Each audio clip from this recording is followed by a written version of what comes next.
আসসালামু আলাইকুম বন্ধুরা, কেমন আছেন সবাই? শুরু করতে যাচ্ছি নতুন একটি ভিডিও টপিক প্রিয়জনের কল লিস্ট আপনার মোবাইলে কিভাবে দেখবেন। তো অনেকে আছে আপনার ফোন ব্যবহার করে কল করে হচ্ছে আপনার কল লিস্টে থেকে নাম্বারটা ডিলিট করে দেয়। সেক্ষেত্রে আপনারা কল লিস্ট আর দেখতে পারবেন না। তো আমি এই পদ্ধতিটা আপনারা যদি অবলম্বন করেন তাহলে আপনারা যতবারই আপনার নাম্বার ডিলিট করুক না কেন, আপনি এখানে ঢুকলে কল লিস্টটা দেখতে পারবেন। তো বন্ধুরা, কথা না বলে চলুন শুরু করা যাক। তো আমরা প্রথমে চলে যাব মোবাইল ফোনের স্ক্রিনে। এখান থেকে চলে যাব গুগল প্লে স্টোরে, সার্চ বারে গিয়ে লিখব আমি হচ্ছে রবি নাম্বার দিয়ে করব। এটা দেখাতে চাচ্ছি যে আপনার প্রিয়জন যে নাম্বার ব্যবহার করে আপনি সেই নাম্বার ব্যবহার করবেন। তো আমি রবি নাম্বার দিয়ে করছি, আরেকটি বাংলা লিঙ্ক দিয়ে দেখাবো। লিখতে হবে মাই রবি অ্যাপ। মাই রবি অ্যাপ লিখলে প্লে স্টোরে এরকম আসবে। তো মাই রবি অ্যাপসটা ইনস্টল করে নিতে হবে সর্বপ্রথম। এবং আপনাদের যে যদি হয় গ্রামীণ মাই জিপি এখানে আছে, দেখেন মাই এয়ারটেল আছে, এগুলো আপনারা ইনস্টল করে নেবেন। হ্যাঁ, এরপরে হচ্ছে মাই বিএল, মানে শুধুমাত্র my BL, my Airtel, my Robi, my Banglalink আপনার প্রিয়জন যে অপারেটর ব্যবহার করবে আপনি সেটা এভাবে ডাউনলোড করে নেবেন। তো এটা ওপেন করে নিচ্ছি। ওপেন করার পরে এখানে দেখেন মোবাইল নাম্বার দিন। তো এখানে আপনার হচ্ছে প্রথমে দিতে হবে মোবাইল নাম্বার। তো আপনি যে মোবাইল নাম্বারটা দিবেন সেটা হচ্ছে আপনি যে নাম্বারের কল লিস্টটা দেখতে চাচ্ছেন, আপনি যে নাম্বারের ইয়েটা দেখতে চাচ্ছেন, যে কল লিস্ট আপনি দেখতে চাচ্ছেন আপনার ফোনে, সেই কল লিস্ট আপনি দিবেন, তার নাম্বারটা দিবেন। তার নাম্বারটা দিয়ে ওটিপি পাঠান, এটাতে ক্লিক করবেন, ওটিপি পাঠান। এবার দেখেন ওটিপির জন্য করবে, কিছুক্ষণ সময় যাবে। এবার আপনার ওই প্রিয়জনের ফোন নাম্বারে একটি ওটিপি যাবে মায়ের রবি থেকে। এই ওটিপিটি চলে আসছে, যে ওটিপিটি, এই ওটিপিটি এখানে আপনারা বসিয়ে দিবেন। বসিয়ে দেওয়ার পরে এরকম একটি ইন্টারপেজে লগ ইন হয়ে যাবে এবং এগুলো অ্যালাউ করে দিবেন। এটা কোনো অ্যাড আসলে আপনার এটা ক্লিক করে টিক চিহ্ন দিয়ে কেটে দিবেন। তো এরপর যেটি করতে হবে, এখান থেকে যেগুলো পারমিশন চাই অ্যালাউ করে দিবেন। তার এখান থেকে কিন্তু যে নাম পরিবর্তন করা যায়, যেখানে আমি যার ফোনটা দিয়ে করছি তার নাম হিমেল, এখানে মিমেল লেখা হয়ে গেছে, তো আমি নামটা পরিবর্তন করে দিতে পারবেন। আপনারা চাইলে জন্ম তারিখ দিয়ে এখানেই করতে পারবেন, লিঙ্গ, ইমেল সেট করতে পারবেন, আপনারা সব কিছু এখান থেকে করে নিতে পারবেন। তো আমি এগুলো করছি না, তো আমি চলে যাচ্ছি মূল টপিকে। মূল টপিকটা হচ্ছে আমি কিভাবে আপনি কল লিস্টটা দেখবেন। তো এটা করার জন্য আপনারা চাইলে এখান থেকে কিন্তু আরেকটা মোবাইল নাম্বারও অ্যাড করতে পারেন। এইখানেই এখান থেকে আরও একটা মোবাইল নাম্বার, আরও কয়েকটা মোবাইল নাম্বার অ্যাড করতে পারবেন। আপনি যাদের যাদের কল লিস্ট দেখতে চান তাদের সবগুলো মোবাইল নাম্বারই এখানে অ্যাড করতে পারবেন। আপনি চাইলে 50টা 100টাও কল লিস্ট এখানে অ্যাড করতে পারবেন। মানে আপনি শুধু নাম্বার অ্যাড করবেন, ওই ফোনে ওটিপি যাবে, ওটিপিটা আপনি এখানে দিবেন, লগ ইন হয়ে যাবে, ব্যাস। তো এখানে আপনার যেটা করতে হবে সেটি হচ্ছে এই যে মাঝখানে দেখেন হসপ্যাক, এই যে বিকাশ রেজিস্ট্রেশন, এটা একটু একটু সাইডে স্ক্রল করবেন। সাইডে স্ক্রল করলে এখানে দেখতে পাবেন কল হিস্ট্রি নামের একটা অপশন আছে। এখানে কল হিস্ট্রিতে ক্লিক করলে এখানে দেখেন যে কোন কোন নাম্বারে কল দিয়ে কতক্ষণ কথা বলা হয়েছে, এগুলো আপনি সব কিছু দেখতে পারবেন। এবং ইন্টারনেট কতটুকু ব্যবহার করছে সেটা দেখতে পারবেন।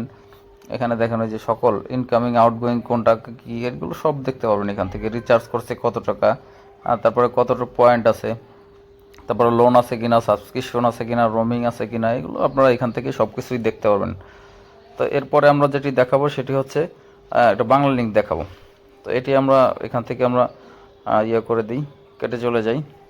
এটা একটা ফিডব্যাক চাইছে আর কি, তো আমি ফিডব্যাকটা দিচ্ছি না। তো এখান থেকে আমরা বের হয়ে যাব। বের হওয়ার জন্য আমরা এটাকে লগ আউট করতে হবে। তো আপনার মনে রাখবেন এটা কিন্তু আপনারা লগ আউট করা যাবে না। লগ আউট করলে কিন্তু আবারও ওটিপি দিতে হবে, আবারও এইভাবে সেম প্রসেসে চলে যেতে হবে। তো আমি তো এটা দরকার নাই, যার কারণে আমি এটা লগ আউট করে দিচ্ছি। তো এবার আমরা যেটা দেখাবো সেটা হচ্ছে বাংলা লিঙ্ক। তো এই দুইটি দেখাবো, আর বাকিগুলো আপনারা নিজে থেকেই করে নেবেন। এখানে মাই বিল অথবা মাই বাংলা লিঙ্ক লিখে সার্চ দিলে বাংলা লিঙ্ক অ্যাপসটা আসবে। এই অ্যাপসটা আপনাকে ইনস্টল করে নিতে হবে আপনার ফোনে। মনে রাখবেন অবশ্যই এটা কিন্তু আপনার ফোনে করতে হবে। ইনস্টল করবেন আপনার ফোনে এবং নাম্বার দিবেন, যে নাম্বারটা আপনি চাচ্ছেন যে কল লিস্টটা দেখবেন সেই নাম্বারটা দিবেন, আপনার প্রিয়জনের নাম্বারটা দিবেন এবং ওটিপিটা কিন্তু সেই নম্বরেই যাবে। সেখান থেকে ওটিপিটা আপনি এখানে জাস্ট এক্সপোর্ট করে দেবেন। তো মাই বাংলা লিঙ্কটা আমরা যেভাবে দেখাবো সেটা হচ্ছে আপনি পাসওয়ার্ড দিয়ে লগ ইন করতে হবে। ওটিপি দিয়েও লগ ইন করা যায়, পাসওয়ার্ড দিয়েও করা যায়। পাসওয়ার্ড দিয়ে করলে সুবিধাটা হচ্ছে আপনার ওইখান থেকে যদি কোনোভাবে আপনার লগ আউট হয়ে যায় বা কোনো কারণে আপনি লগ আউট করে দেন, সেক্ষেত্রে আপনি নাম্বারটা দিয়ে এখানে নিজে পাসওয়ার্ড দিয়ে আপনি লগ ইন করতে পারবেন। তো এই জন্য পাসওয়ার্ড দিয়ে করে রাখা ভালো। তো রবিতে এই সিস্টেমটা নাই, এটা বাংলা লিঙ্কে আছে এবং গ্রামীণেও এরকম আছে। তো আমি নাম্বারটা দিয়ে দিচ্ছি, নাম্বারটা পাসওয়ার্ড রেখাতে গিয়ে এখানে নাম্বারটা দিয়ে দিচ্ছি, ওটিপিটা আসার জন্য অপেক্ষা করতেছি। ওটিপিটা আসলে আমি ওটিপিটা দিয়ে ভেরিফাই করে ভেরিফাইতে ক্লিক করব এবং এটা ভেরিফাই হয়ে যাবে। ভেরিফাই হওয়ার পরে আপনাকে নাম্বার মানে পাসওয়ার্ড সেট করতে হবে। তো আমরা কিছুক্ষণ অপেক্ষা করি, দেখি ওটিপিটা আসে। ওটিপিটা চলে আসছে ওই ফোনে। তো ওখান থেকে আমি ওটিপিটা নিয়ে নিচ্ছি, এটা আমার এক ভাইয়ের ফোন, সেটা দিয়ে আপনাদেরকে দেখাচ্ছি। তো এখানে রেজিস্টার করার জন্য এখানে পাসওয়ার্ড দিতে হবে। এখানে পাসওয়ার্ড আপনি লেটার দিবেন, সংখ্যা দিবেন, এগুলো দিয়ে মিক্স করে তারপরে একটি সর্বনিম্ন 8 সংখ্যার পাসওয়ার্ড দিবেন। আমি একটি পাসওয়ার্ড দিব, পাসওয়ার্ড দিয়ে নিচ্ছি আমি। সর্বনিম্ন 8 সংখ্যার পাসওয়ার্ড দিতে হবে এবং বড় হাতের একটি সংখ্যা থাকতে হবে, ছোট হাতের সংখ্যা থাকতে হবে, অক্ষর থাকতে হবে, লেটার এগুলো থাকতে হবে সবগুলো। তো আমি আবার পাসওয়ার্ড এগেন কনফার্ম পাসওয়ার্ডে মানে 2 জায়গায় পাসওয়ার্ডটা দিতে হয়। 2 জায়গায় পাসওয়ার্ডটা দিয়ে এবার রেজিস্টার বাটনে ক্লিক করলে এই যে এটা পাসওয়ার্ড সাকসেসফুল হয়ে গেল। এবার আপনার এখান থেকে লগ ইন অপশনে গিয়ে এখানে মোবাইল নাম্বারটা দিতে হবে, মোবাইল নাম্বার এবং নিচে পাসওয়ার্ড দিতে হবে। পাসওয়ার্ড দিয়ে দেখেন নিচে লগ ইন লেখা আছে, ওইখান থেকে লগ ইন বাটনে ক্লিক করলেই লগ ইন হয়ে যাবে। লগ ইন হওয়ার পর এরকম একটি ইন্টারফেস চলে আসবে। এখানে আপনার 1 জিবি ফ্রি দেয় প্রথমবার করলে, যার কারণে একটা কোড দিতে হয়। তো আমি এটা দিয়ে দিলাম, যে কোনো একটি কোড স্কিপ করে চলে গেলাম।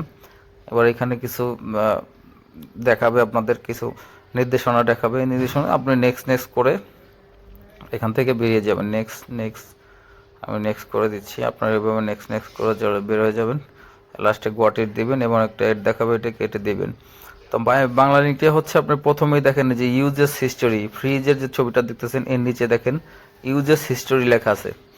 এই যে ইউজেস হিস্টোরি, যে ইউজেস হিস্টোরিতে ক্লিক করলে আপনি এখান থেকে দেখতে পারবেন যে কি কিসে ব্যবহার করছে, কত মিনিট ব্যবহার করছে, কয়টা SMS ব্যবহার করছে, কতটুকু ইন্টারনেট ব্যবহার করছে, এগুলো আপনার সব কিছু দেখতে পারবেন। এবং চাইলে এগুলো এক্সপোর্ট করে PDF আকারে আপনারা এটা ডাউনলোড করে নিতে পারেন, কোনো প্রমাণের ক্ষেত্রে যদি প্রুফ দরকার হয় সেক্ষেত্রে, আর না চাইলে তো নাই। তো এখান থেকে আপনারা বাংলা লিঙ্কে আরও কিছু ফিচার পেয়ে যাবেন। এখান থেকে যেমন ইন্টারনেট আপনি কীভাবে কিনবেন, তারপর ব্যালেন্স দেখবেন, মিনিট দেখবেন, SMS দেখবেন, কি আছে এখানে আপনার ফোনে, কি ওই প্রিয়জনের ফোনে কি ব্যালেন্স আছে না আছে, কত টাকা ছিল এখন কত টাকা আছে, এগুলো আপনারা দেখতে পারবেন, যাচাই করতে পারবেন। এবং কত টাকা নেট ব্যবহার করছে সব মিলে একটি ক্যালকুলেশন আপনারা করতে পারবেন। তো এখান থেকে দেখেন মুভি দেখা যায়, এখান থেকে কিছু ওই যে সিরিয়াল দেখা যাচ্ছে, কিছু টেলিফিল্ম দেখা যাচ্ছে, এখানে এরকম কিছু জিনিস আছে। তো ধন্যবাদ বন্ধুরা, ভালো থাকবেন।